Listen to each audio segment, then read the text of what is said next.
अभी हमें ज्वाइन किया एक बहुत ही इंस्पिरेशनल पर्सनालिटी हैं सकीना जफर। ज़ोहेब सोशल एक्टिविस्ट हैं, मोटिवेशनल स्पीकर हैं, लाइफ कोच हैं, सेमिनार्स करती हैं और बहुत जो है ना आपके अंदर जो है ना एक कहते हैं चेंज लाने की कोशिश करती हैं इनकी। और ये मैं कहती हूँ गिफ्टेड चीज़ है। बिल्कुल ऐसे ही इसके आप कितने कोर्स कर लो, चीज़ें कर लो, लेकिन एक गिफ्ट है ना बोलने का और आपकी बात असर रखे। बिल्कुल ऐसे। और ये हर शख्स की जिम्मेदारी, हर पढ़े लिखे शख्स की जिम्मेदारी है कि अपनी इंडिविजुअल कैपेसिटी में वो इस मुआशरे को क्या दे रहा है और बेहतरी के लिए क्या काम कर रहा है। तो बहुत ज़्यादा काम करती हैं, विमेन एम्पावरमेंट की बात करती हैं, बच्चों के राइट्स भी, ह्यूमन राइट्स की बात करती हैं और प्रैक्टिकली भी जाकर लोगों की मदद करती हैं। तो हम वेलकम करते हैं सकीना जफर को। अस्सलाम वालेकुम, गुड मॉर्निंग, कैसी हैं आप? ठीक ठाक? Thank you for having me, thank you so much. अच्छा सकीना, अभी आपने बात की एक सेमिनार में अबाउट एडिक्शन। ये क्या ड्रग्स की एडिक्शन की बात है? नादिया, नहीं, ऐसा नहीं है। देखिए, हमारे जहन में जब हम एडिक्शन सुनते हैं ना तो वो फ़ौरन से आता है, हमारी सोसाइटी ने यही दिया हुआ है कि ये सिर्फ और सिर्फ एक ड्रग्स होंगे, मगर नहीं, ऐसा नहीं है। देखिए, हमारी जनरेशन जो है ना वो मोबाइल की एडिक्ट हो चुकी है। हमारी जेन जी जो हम कहते हैं ना स्पेशली, और जेन जी के साथ साथ जो हम मिलेनियल्स हैं वो भी, क्योंकि जो हमारे बड़े लोग हैं, इससे बड़े जो थे वो इतने ज़्यादा एडिक्ट नहीं थे और अभी भी वो उनको इतना पसंद नहीं। एग्जैक्टली। अच्छा, मैं एक अपनी भी सर्च की, ये ज़रूरी नहीं है कि हम जेन जी को ही ब्लेम करना शुरू कर दें, क्योंकि मिलेनियल जो है वो अभी मैं कहूँगी कि वो भी एडिक्टेड हो चुके हैं, टक्कर में वो उनको छुड़ाना। क्योंकि देखिए, एक प्रैक्टिकली अगर हम देखें ना तो हम सुबह उठ के, मैंने कहीं देखा था, रिसर्च करती रहती हूँ, तो जैसे ही हम मोबाइल खोलते हैं ना और सुबह उठ के रील्स स्क्रॉल करना शुरू कर देते हैं हम लोग, इसके बाद हमारा जहन माऊफ हो जाता है। हम उसके बाद कुछ करने लायक रहते नहीं, थोड़ी देर तक के लिए मुझे ऐसा लगता है कि हम एकदम साइलेंट मोड पे चले जाते हैं। तो कोशिश ये करनी चाहिए कि मोबाइल का यूज़ थोड़ा कम करें, इसी बुनियाद को लेके। क्योंकि मैंने आपसे बताया, हम जो ऑफ कैमरा बात कर रहे थे, मेरे खुद बच्चे हैं जो टीनेजर हैं और मैं देखती थी मोबाइल का यूज़ इतना ज़्यादा बढ़ गया। तो सिर्फ अपने घर तक बचाना एक बहुत ही, तो एक आप सेल्फिश हो जाते हैं। तो एक पार्ट है, मुझे बताइए रीचिंग हैंड्स ये जो है ये क्या पेज है और ये इसका क्या मकसद क्या है? रीचिंग हैंड्स का देखिए नाम जैसे आता है ना तो वो हर जगह आपको, रीचिंग हैंड्स का मतलब ये है कि हर चीज़ में आप वो टांग अड़ाएगी। रीचिंग है, बिल्कुल एक कनेक्टेड रहेगी। एग्जैक्टली। तो वुमेन एम्पावरमेंट से लेके बच्चों के मसले मसाइल से लेके ओल्ड एज होम से लेके, क्योंकि ओल्ड एज होम जो है मुझे ऐसा लगता है कि वो मेरी ज़ात को मुकम्मल करता है, क्योंकि बचपन से मुझे जो है बड़ा मैं करीब रही हूँ बूढ़ों के, तो मुझे बड़ा अच्छा लगता है उनके पास जाना, मसले मसाइल की हल। देखिए, ये वाला टॉपिक अगर ओल्ड एज का है ना तो वो तो हम एक पूरा उस पर एक शो कर सकते हैं। नहीं, बहुत सी किताबें आप पढ़ लें और किसी बुजुर्ग के साथ 10 मिनट 15 मिनट आजकल का जो रवैया है, जो मेरे पर्सनल एक्सपीरियंसेस हैं ओल्ड एज होम के हवाले से, वो मैं आपको, यानी एक शो चाहिए हमें। तो इसके बाद जो है स्पेशल बच्चे हैं, जो हमारे डिसेबल बच्चे हैं जिनको बहुत तवज्जो की ज़रूरत है, उन पे भी काम करती हूँ मैं, और बिज़नेस आइडियाज़ भी देती हूँ मैं ख़वातीन को। तो ये सारे मिलजुल के सारे काम होते रहते हैं। और ऑफ कैमरा जो है, जो हम दिखा नहीं, बगैर कंसर्न के दिखा नहीं सकते, जिसके ऊपर है वो औरतों को जो सिलाई मशीन्स वगैरह होते हैं वो मैं डिस्ट्रीब्यूट करती हूँ। शादी वगैरह जो होती है वो मैं अल्हम्दुलिल्लाह करा सकती हूँ, वो करा देती हूँ। कोई औरत चाहती है कि मुझे बिज़नेस करना है, जितनी मेरी, क्योंकि देखिए मेरी कोई NGO नहीं है, मैं जस्ट एक पेज रन कर रही हूँ, मगर कहीं से ऐसा होता है ना कि हम जो हमारे कॉन्टेक्ट्स यूज़ करते हैं, अगेन वही वाली बात होगी कि हम अगर मिल के कुछ करेंगे सोसाइटी के लिए तो ही कुछ हो सकेगा। तो अगर मैंने किसी से कह दिया कि इनके लिए कुछ कर दे तो जस्ट ये हो जाता है। तो exactly how do you help them Sakina? अगर ओल्ड लोगों की बात करें, बच्चों की बात करें, किस तरह एग्जैक्टली आप उनको हेल्प करते हैं? देखिए, मुझे बताएं, ओल्ड एज होम का अगर हम कहते हैं कि हेल्प करनी है तो वो कैसी, क्या उनकी माली मदद की उनको बहुत ज़्यादा ज़रूरत है, उनको तवज्जो की ज़रूरत है, उनके पास जाके बैठ के बात करने की ज़रूरत है। तो मुझे ऐसा होता है कि उनके पास जाके थोड़ा टाइम देना उनके लिए बहुत गनीमत। आपके वॉलंटियर्स हैं जो वॉलंटियर करते हैं, वो वहाँ जाके बैठे, सिर्फ गनीमत। टीम आपकी काम करती है, लोग आपसे राब्ता करते हैं। देखिए, मैं आपको एक बात बताऊं, टीम तो जो जिस वक्त जुड़ना चाहे मोस्ट वेलकम। अदरवाइज मैं समझती हूँ कि मेरी ज़ात जो है, मैं जितना कर सकती, क्योंकि मैं किसी को पे नहीं कर सकती। कोई मेरे साथ जुड़ेगा तो हर कोई अपने टाइम की, आने जाने की कीमत मांगता है। तो जो कि मैं समझती हूँ अकेली जहाँ तक मैं पहुँच सकूँ, क्योंकि मेरी कोई NGO नहीं है, मैं जस्ट एक पेज रन कर रही हूँ, तो मैं अपने हिसाब से जो मैं बेहतर समझती हूँ वो मैं फिर करती हूँ। सही।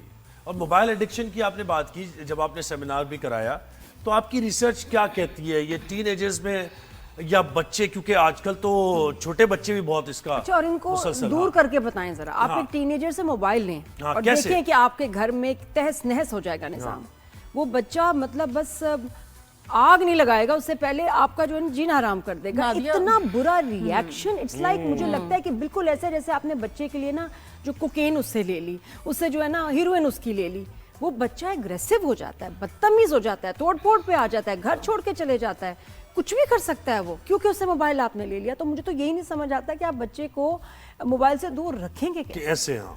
नादिया देखिए, हम क्या ये समझते हैं कि कम्युनिकेशन गैप है या नहीं, हम बच्चों को इतना टाइम दे रहे हैं। अब एक बात बताएं मुझे, जब बच्चा पैदा होता है, बच्चा ज़रा सा ऊँ करता है और हम जाके उसको कोई भी कार्टून का नाम नहीं लूँगी, कोई भी कार्टून हम लगा के दे देते हैं। अब वो बच्चा उसी आदत से बड़ा हो रहा है कि बच्चे ने ज़रा रोना है, माँ ने उसे मोबाइल दे देना है जान छुड़ाने के लिए। तो ये थोड़ी हमें भी अपनी गलती एक्सेप्ट करनी चाहिए। एक बच्चा देखिए, पहले हम भी बड़े हुए, हमें तो हमारे ज़माने में मोबाइल तो नहीं था, ये तो अब आया मोबाइल। हमारे ज़माने में मोबाइल नहीं था इतना, और कोई नेट यूज़ नहीं कर रहा था, कोई कार्टून नहीं दे रहा। हम वही देखते थे, सुबह 8 बजे जाते हुए टॉम एंड जेरी चल रहा होता है, हम वो देख के चले जाते थे, दैट्स इट। हम इतने मोबाइल के अंदर नहीं घुसे हुए थे। अब बच्चा रोता है, माँ ने दे दिया, अब वो उसी उसमें बड़ा हो रहा है, पूरे उसकी ज़ात जो उसी में डेवलप हो रही है कि कुछ भी होगा मोबाइल है मेरा।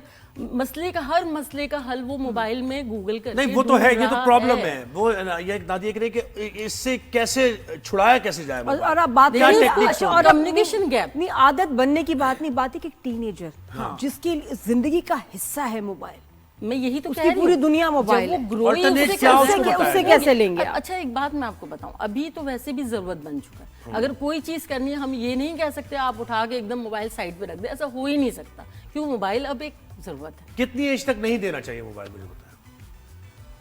आई थिंक यार हमारे जितना डिले कर सके, मैं कहती हूँ बच्चे जो आपके घर के माहौल पे डिपेंड करता है। बच्चों को, माइनर्स को बहुत से ममालिक में बंद कर दिया गया मोबाइल, बिल्कुल। इंटरनेट, हाँ मैं कहती हूँ मोबाइल और नेट जो है ना, ये बंद। मगर देखिए, जहाँ नेट बंद होता है तो वहाँ एक्टिविटीज क्या दे सकते हैं हम उनको? फिजिकल एक्टिविटीज, आप फुटबॉल खेलें, आप देखिए, बास्केटबॉल अभी मैं आपको एक बात बताऊं, अभी जो हमारे यहाँ बहुत सारी एक्टिविटीज निकली है, वो कितनी एक्सपेंसिव है, कितनी एक्सपेंसिव है। आप मुझे बताएं, गवर्नमेंट के इदारे आपके साथ मिलकर कोई काम कर रहे हैं जब आप मैंने अप्रोच ही नहीं किया, मैंने अप्रोच ही नहीं किया। अच्छा, सॉरी, मैंने अप्रोच ही नहीं किया उनको। अच्छा, तो इस पे प्रॉब्लम नहीं होती है? क्योंकि देखिए, अपनी कैपेसिटी में तो आप क्या कर सकते हैं, रिसोर्सेज भी कम है। अगर गवर्नमेंट के इदारे, चाइल्ड प्रोटेक्शन ब्यूरो है, वो आपके साथ मिलकर काम करें तो बेहतर, ज्यादा बड़े गवर्नमेंट के इदारों को मेरे लिए हेल्प करना इट्स नॉट इजी, क्योंकि बहुत पीछे राहें हैं और उस पर हम बात करेंगे तो बात आगे तक निकलेगी। तो ये कि बहुत सारी चीज़ें हैं जो गवर्नमेंट खुद सही कर ले तो बहुत अच्छा हो जाएगा। ठीक है, फिर वापस हम वहीं आते हैं कि बच्चों से मैं तो वहीं अटक गई हूं, क्योंकि कुछ अपनी कहानी भी ऐसी है। तो ये जो टीनेजर से मोबाइल लेना, हम कनेक्ट कर सकते हैं बहुत मुझे लगता है कि टीन एज जो ये बच्चे हैं ना, ये बच्चे समझ नहीं आते ये बच्चे कौन है। आप वो जो जब वो बच्चे बोलते भी नहीं थे, आपको उनकी बात समझ आती थी, अब वो चीख भी रहे तो समझ नहीं आ रहा कि क्या बात कर रहे हैं। बस वही हमारा मसला ये हो गया है नादिया कि हम जो है ना, इतना कंपटीशन टफ हो गया है, फाइनेंशियली हम लोग इतने स्टक होके रह गए कि माँ भी कमा रही है, बाप भी कमा रहा है। पहले जमाने में माएँ होती थी, पहले जमाने में माएँ होती थी। अब अगर आप कहें कि जी आप ज्यादा वक्त दें, बिल्कुल वक्त दें, लेकिन फिर कमाना भी तो है। फिर क्या करें, फिर हम और फिर ये कि कमा के घर चला के आप इतने थक जाते हैं कि आप बच्चों को ये पता है कि माँ ने ज्यादा देर बहस नहीं करनी, उसने गिव अप कर देना है, लेकिन माँ मजबूर है, बाप मजबूर है कि वो भी, उनकी भी ना, और एक नर्व्स की आपकी एज होती है। अब आप 40s में 50s में जाके आप नहीं बच्चों से वैसे मुकाबला कर सकते हैं। अब देखिए, हमारे बच्चे जो है ना, आउटिंग जो उनके टाइम लिमिट्स है ना, बहुत बढ़ते जा रहे हैं। उनको 1 बजे कुछ लगता ही नहीं। हाँ, मतलब 1 बजे तक हम जा रहे, क्या हो गया, पार्टी हो रही, क्या हो गया, हम दोस्तों के साथ शुगर लगा रहे। तो मुआशरे को कैसे तब्दील करेंगे? आपके जहन में क्या खाका है? कैसे हमें अपने घर से स्टार्ट करना है। हाँ। अगर मैं अपने बेटे को रोक सकती हूँ, अपनी बेटी को रोक सकती हूँ, तो फिर मैं आगे बात करूँगी। ठीक है, अगर मैंने अपनी टाइम लिमिट सेट की हुई है, हमें थोड़ा स्ट्रिक्ट होना पड़ेगा, क्योंकि मदर्स जो होती है ना, वो इमोशनली फूल बन जाती है। अच्छा, आपने कहा कि जहेज वगैरह के इंतजाम भी आप तालीम के भी लोगों की कर देती हैं, तो उसके पैसे खुद ही अरेंज करते हैं जो मैंने वॉलंटियर्स आपसे आते अभी हैं? अर्ज किया, मैं जितना कर सकती हूँ, क्योंकि मेरा ऑनलाइन बिजनेस है 2, अब वो जितना मैं कर सकती हूँ मैं करती हूँ, क्योंकि मुझे उस बिजनेस से जो है घर में सपोर्ट करने की ज़रूरत नहीं है, वो मैं अपने ऊपर लगाती हूँ। मेरे हस्बैंड जो है वो घर देखते हैं, तो वो मैं अपने ऊपर लगाती हूँ। अब वो मेरी मर्जी है, मैं उसको किस तरह लेके चलती हूँ और किस तरह करती हूँ। और ये सारी चीज़ें मैं इसलिए नहीं कर सकती क्योंकि जितने भी हम सराउंडिंग में बहुत बिजनेस कम्युनिटीज़ हैं, बहुत सारे लोग जान पहचान वाले होते हैं, उनसे हम रिक्वेस्ट करते हैं कि अगर आप ये कर सकते हैं तो आप ये करें। अच्छा, आपको सकीना कितना लगता है हमारे लोग कितने गिविंग हैं, कितने चैरिटेबल हैं? बहुत ज़्यादा, पैसे देने में, बहुत किसी ज़्यादा। की हेल्प करने में कितना बड़ा दिल है। मेमन कम्युनिटीज़ का हम कहते हैं, ये बात मैं क्रेडिट देना चाहूँगी कि वो बड़े कंजूस हैं हम कहते हैं, मगर सबसे बहुत बड़े दिल चैरिटेबल वो हैं और वो करते हैं। ज़बरदस्त है। आप अपना काम ज़ाहिर है इसी तरह जारी रखें और अपने तई जो कोशिश इंसान कर सकता है वो जरूर करनी चाहिए। आप हमारे शो पर आई, बहुत शुक्रिया। Thank you.